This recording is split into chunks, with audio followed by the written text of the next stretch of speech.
Chapter 6. Leonie Carter despised being late.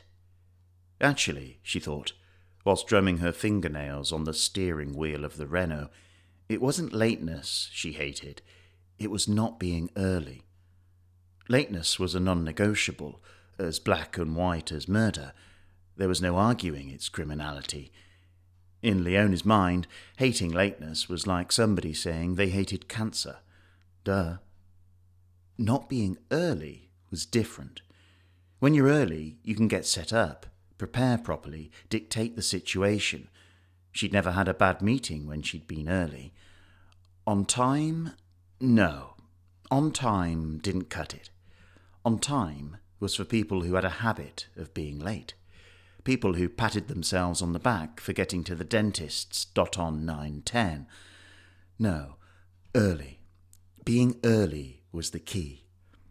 Leonie gripped the steering wheel and twisted, making the plastic groan. Not being early messed with her psyche, and when it related to Hannah, her self-worth as a mother. And today, with the help of an unnecessarily long meeting and school-run traffic, she was at risk of being on time. A gap appeared. To call it a gap was in fact generous, but Leonie was in a giving mood. She flicked the wheel and zipped the Clio out and around the number 33 to Penge, flooring it, diving back into lane before the bus driver could give her the finger. The manoeuvre gave her a clear run up to the Goose Green roundabout, a pig of an island, but Leonie took it in third, finding a hatchback-sized gap in the traffic and squeezing the Clio through without touching its spongy brakes. Ahead lay Lordship Lane, one of the main routes off the South Circular, a 2-mile uphill drag bordered by cafes and independent craft shops. Perfect for a macchiato window shop, not so good for a single mother with a guilt complex. Shit! Buses, taxis, cars, motorbikes, scooters, push-bikes, push-chairs, you name it, it was on the lane. She swore again. Why didn't she just excuse herself from the meeting? The solicitors do it all the time. 'Cause you're not a solicitor, thicko? You're a trainee legal clerk trying to make a good impression. She gnawed her lip. The dash clock gave her 10 minutes. Fuck it. Leonie went cross-country. She spanned the car left off Lordship Lane and punched the accelerator, gunning up the incline of a tight terraced road, red brick houses flashing by on either side, her green eyes alive for pedestrians and police. Approaching a junction, she gave a token brake tap, then skipped straight over, the suspension of the old car millimetres from bottoming out. Clearing the brow of the incline and speeding down onto North Cross Road, the right turn came upon her late. Without a moment's hesitation, Leonie box-changed from fourth down to second and spun the wheel. All of the car's weight ploughed into the front left tyre as it turned, and she felt control slide from under her. Heart in mouth, Leonie feathered the steering wheel back and forth until she felt something bite, then held the right-hander firm, as the rubber clawed at the tarmac like a teen on a bra strap. Feeling the back end begin to swing round, she accelerated, straightening the little car up to go again. Leonie heard a shout from the curb, but kept her foot down, pushing the tempo all the way along this fresh stretch, the B204, Leonie's homemade Dulwich bypass. She was making good time and distance. Her pulse was steady and her concentration keen. No fucking way am I going to leave my daughter at the school gates, scrolling through her phone, pretending she's not bothered. I am not that mother. Underhill Lane arrived, a pretty, sycamore-lined residential avenue that Leonie punished for daring to have speed bumps. The car groaned in its shocks as she swept it in and out of the road's flat gaps, weaving her way smoothly from bump to bump without breaking speed. She was a quarter mile off from the lane's end, and Leonie could feel, nay, smell James Allen's school, could taste the edifying, "How was your day, hun?"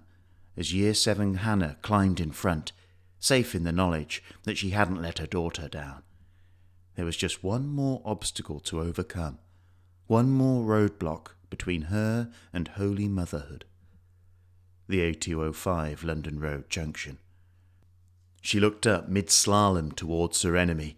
The traffic lights there glowed green. No! Too soon! It was too soon! She'd never make it. She hit the dash with her fist and got Steve Wright's factoids. She was too far out. The lights won't hold green. They'll slip to a deceitful amber before burning a school run ending red. She checked the clock. 8 minutes to the bell. If she didn't make that green light, then it was game over. Shame and guilt would move into Leonie and Hannah's two-bed flat, their weekend rent paid in sleepless nights and self-hate. Oh, fuck it. Brow knotted and alive to the threat of pedestrians, Leonie pushed the worn sole of her heels hard on the accelerator, forcing the pedal all the way to the floor. The car skipped forward and swung through the gate of the final speed bump, rubber screeching, redlining up into third, fourth, fifth, woman and machine shouting with joy as they caught the lights on Coral. Leonie cleared the junction and immediately stepped off the power. It was a miracle. She'd made it, and no one had died. The car's engine backed down to under 2,000 RPM. She checked her rear-view mirror for flashing lights and pancaked cats. Slowly, she released her grip on the wheel, allowing blood to return to her knuckles. She'd done it. She was in Forest Hill, and barring a sinkhole opening up on the London road, she'd make the school bell. The little Clio retreated to inside the speed limit, the engine dragging its feet like a skinny kid told to come in for its tea. Hannah had been attending the renowned James Allen's High School for 6 weeks. Leonie could have saved on fuel and speeding tickets by putting her in the academy at Camberwell and just let her walk, but no. Once Hannah had passed the notoriously difficult entrance exam, Leonie swore she would do whatever it took to give her daughter the best chance of success, including breaking all known traffic laws and her own social insecurity. So far, it had paid off. Hannah seemed to enjoy it and had learnt how to ask where the pharmacy was in German. However, if the school rated excellent for its education, it came in with a must-try harder for promoting inter-parent relationships. Since the start of term, Leonie had collected Hannah every day, stood with her fellow parents and guardians every day, and been completely ignored every day. Passing the Horniman Museum on her left, Leonie checked her reflection in the torn sun visor. A stray hair had come loose, and she tucked it behind her ear before smoothing a truant eyebrow. Leonie wasn't normally vain, but school pickup time did strange things to people. She had come straight from the office in a black pencil skirt, white shirt, and black blazer, the unofficial uniform of trainee legal clerks. And despite telling herself she shouldn't care, that she was comfortable with who she was, Leonie knew she would be judged. That looks were about to be passed, whispers from Botoxed lips. Here she is, the footballer's ex-wife, the wag, always rushing. Such a tragedy, what happened. Must be hard for her, without his money. How can she afford the fees? Probably blows the head at half-term. In the first week, Leonie had tried to initiate contact with the other parents. A mumbled hello here, a cautious pavement smile there, but got nothing back. In the end, she faded away to hopeful anonymity. Her confidence wasn't what it once was. A tabloid divorce will do that to a person. His breathing had returned to normal as she approached the school boundary. She was early. She parked up and took her place to the left of the school gates, 3 feet from the litter bin and in line with the crooked railing. Every parent had their own spot, chosen subconsciously the first day of term, and to move from that now would throw the whole world to shit. Leonie crossed one leg in front of the other and saw that the usual suspects were already in play. Standing in the road, Scowling at passing cars were the three wise men, a trio of 40-somethings in differing stages of boldness. They worked from home, talked international rugby, and critiqued sourdough starters. Next to them, but not too close, was the group Leonie wished she qualified for, the non-whites. They gathered on her side of the gate, 3 meters further up the pavement. They were mostly women in bright clothes, with a scattering of on-trend men, all with varying skin shades, who looked to Leonie like they actually enjoyed talking to one another. More than once, she'd seen a box set change hands, even heard a restaurant recommendation without a hint of humble brag. Sigh. And finally, positioned to the right of the gate, in front of the school notice board, stood the Magnificent Seven. High-powered, high-browed, high-end white women who talked loudly and laughed louder straight into each other's faces. Singularly, with enough alcohol in Leonie's system, they may well be charming, but as a group they gave her the shivers. From out the corner of her eye, Leonie could spot the hierarchy, the political lobbying amongst themselves to move up a rung as they talked through what they actually got for their £7,000 a term school fees. She watched them spray saliva over each other at something that definitely wasn't funny, and only counted 6. Woman down. They were the dirty half-dozen today. Surprised by her own comedy genius, Leonie barked out aloud, "Ha!" which made the 3 wise men look, and one of the non-whites frown her way. She turned and put a fist over her mouth to stifle the laugh, but all this served to do was send her lungs into spasm. "You okay?" The voice had come from her right. It was a deep voice. If Leonie could think straight through her coughing fit, she might have called it sonorous. But as it was, her vocabulary was being decimated by the tightness of her windpipe. She tried to answer the deep voice, but couldn't, so carried on dry retching into her palm, waving the other hand around in what she hoped was an "I'm absolutely fine, thank you for asking" gesture. "Would you like some water?" Mr. Sonorous said. "I have a bottle in my car." Leonie took a couple of shallow breaths and felt safe enough to give talking a try. No, honestly, I'm fine. Thank you." He had an accent. She smiled through watery eyes and attempted to fill her lungs with air, but all that did was cause more coughing. "It's no trouble." The man went to his car, a black sedan shaped like a bullet. The boot opened with a luxurious sigh, and he returned holding a bottle of Evian.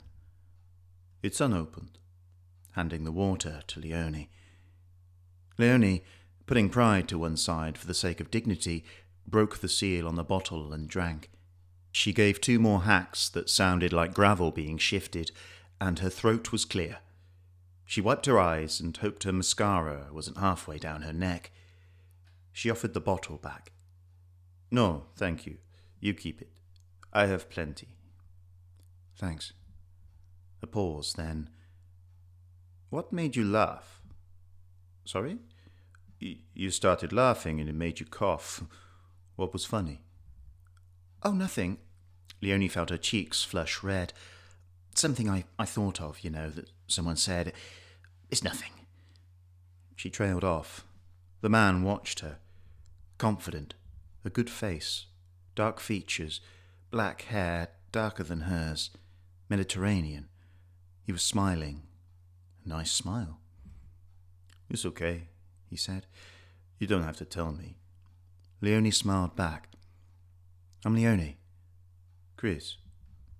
"Thanks for the water, Chris." "Not a problem." He was tall and his shoulders filled a navy blue, slim-fit suit as sleek as his car. A Tesla, Leonie noticed. "I take it you've got a kid that goes here?" The man called Chris thumbed the school. "Sherlock?" "Yeah, she's in her first year. You?" Veneered teeth shined down at her. He wasn't wearing a tie and had 3 shirt buttons undone. Leonie saw a glint of gold on a bed of chest hair. Banker? Trader? thought Leonie. A city boy for sure. He nodded at her attire. Do you work in town? Look at the two of us, already making assumptions. No, not quite. A solicitor in Elephant and Castle. Leonie noticed his eyes for the first time. Bright blue.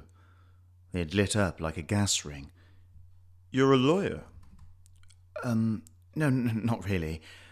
I'm not American. I'm in training. Criminal law? Oh, no, nothing that exciting. Construction. Chris looked at her like she said she was Tom Cruise's PA. Really? Leonie frowned. Maybe he'd misheard her. Yes, the firm I work for specialise in construction law. She said it slow, hit the struck. That should put him off. Patronisation. If she even wanted to. Leonie hadn't decided. He smelt good. It's just the people I work with. We own a building, and we're looking at extending, but the council, the mayor's office, you know what they're like. Yeah, she didn't. She had spent her day taking notes and Googling last-minute half-term holidays to the Canary Islands. Do you have a business card? And there we have it, thought Leonie. Just like that. She'd had worse come-ons. At bars, coffee shops, on trains, always on trains. This was the first at the school gates, and Chris had showed good improvisation. He was direct, but not inappropriate. A little too obvious, perhaps, and the bollocks about extending a building was a touch cringy, but overall, not bad. Not bad at all. And besides, he really did smell fantastic. They're in my car. That's fine. He flashed his teeth. I'm not going anywhere. He's probably married, thought Leonie as she crossed the road. No ring, though. Just that god-awful chain. She reached into the glove box. I wonder what year his child's in. Maybe Han knows her. She had to tear off cellophane to get at the business cards. Leonie Carter, trainee legal advice. Freshly printed last week. She turned the key in the door, and the car locked with a groan. The Clio's electrics had started playing up last winter. Heating had been the first thing to go. Now it was the central locking. She looked over at Chris's car, the Tesla, an ink-black spaceship as smooth as a surfboard. The chassis close to the ground, the curves of the bonnet and the lowness of the roof all reminded her of brightly coloured supercars with uncomfortable seats. Leonie sighed. Another life. She tried the Clio's door handle to make sure no one could steal her 3-week-old magic tree and went to cross the road when she paused. Funny. She looked harder at the Tesla. Through the tinted windscreen she could see a shape, a body in the driver's seat. She shrugged inwardly. Must have a good job to afford a driver. But still, the driver didn't look like a driver. The driver looked like a kid. Leonie could see a baseball cap worn low, the oversized peak iron-bored flat. Not exactly Parker from Thunderbirds. She found herself staring and saw movement, saw the driver drink from a can. The hair rose on her nape. She couldn't see the driver's eyes, but she knew she was being watched. Quickly, Leonie looked away and hurried across the road. Chris was frowning into his phone screen. He looked up at her return, and for a second Leonie saw darkness flash across his brow. Pain. Or hate. As soon as it appeared, it vanished, and his face settled back to handsomely neutral. She held the business card in her hand, tapping the edge against the outside of her thigh. Is that it? Manicured nails reached out. Oh, yes, sorry. Leonie handed it over. Leonie Carter, legal aid. Leonie watched his thumb rub the embossed finish of a fresh, shiny business card. Yep, that's me. The school bell sounded 3 long rings. When's best to call? Email's fine. The children were starting to filter out of buildings. Chris smiled at her again. Leonie tried to make her face look comfortable. He looked away into the first small batch of released children. "Here she comes," Chris said. Leonie scanned the students, trying to guess which one was Chris's daughter. Instead, she spotted her own, Hannah, coming out of one of the flat-roof, single-story terrapin buildings. Rich auburn curls bounced lightly on slender shoulders as she walked across the school grounds with two other girls, all three talking animatedly over one another. Hannah stood a full head above her friends, tall, in a dorky, adolescent netball goal shooter way. At seeing her, Leonie had her usual reaction, fear and relief and joy and love. She had to dig her nails into her palm to stop herself from running over and hugging her. Not cool. Mother running towards daughter at school gates. Not cool. The weight of Chris's arm against her shoulder made her blink. He had moved closer to her, bringing with him the smell of his cologne, now sickly. Leonie eased to her left slightly to put some distance between them. She watched Hannah say bye to her friends and start towards them. "Hey, Han, you good?" No hugging on or near school property, Hannah's rules. "Hi, Mum, yeah." The teen had gone from motormouth to monosyllabic in 10 paces. She stood in front of them, her school uniform inflexibly new and lacking the customization that would come in later years. Her skin was warm honeycomb, and it matched her tie. She didn't look at Chris.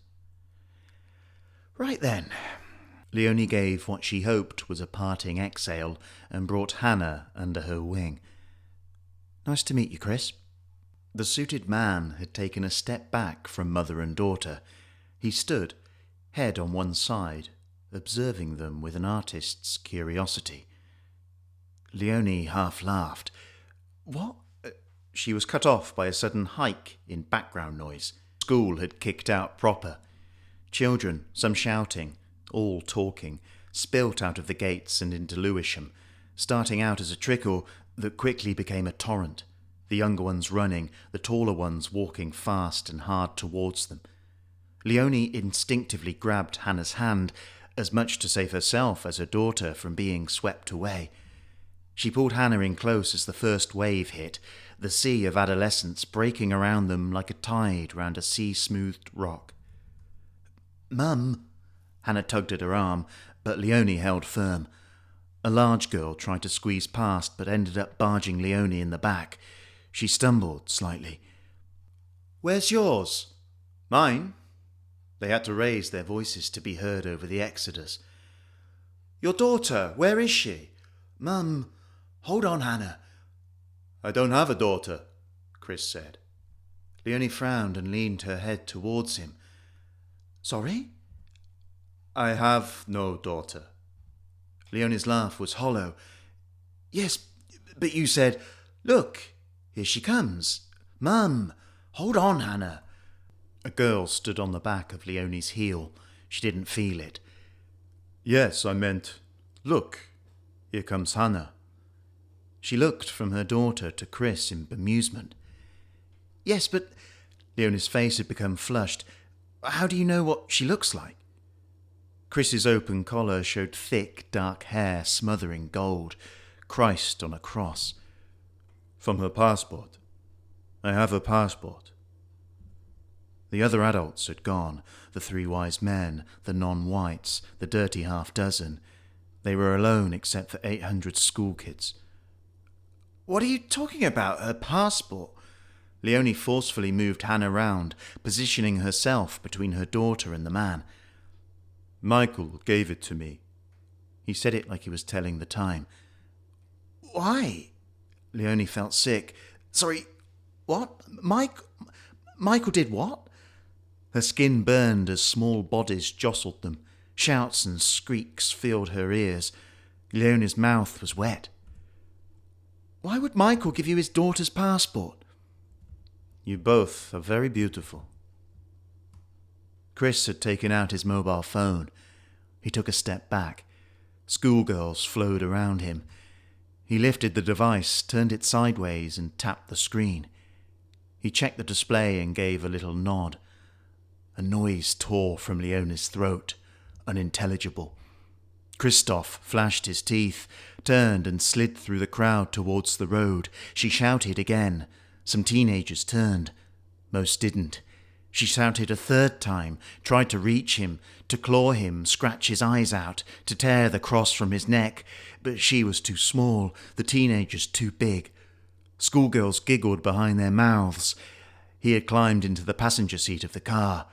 She pounded the dark window with her fist.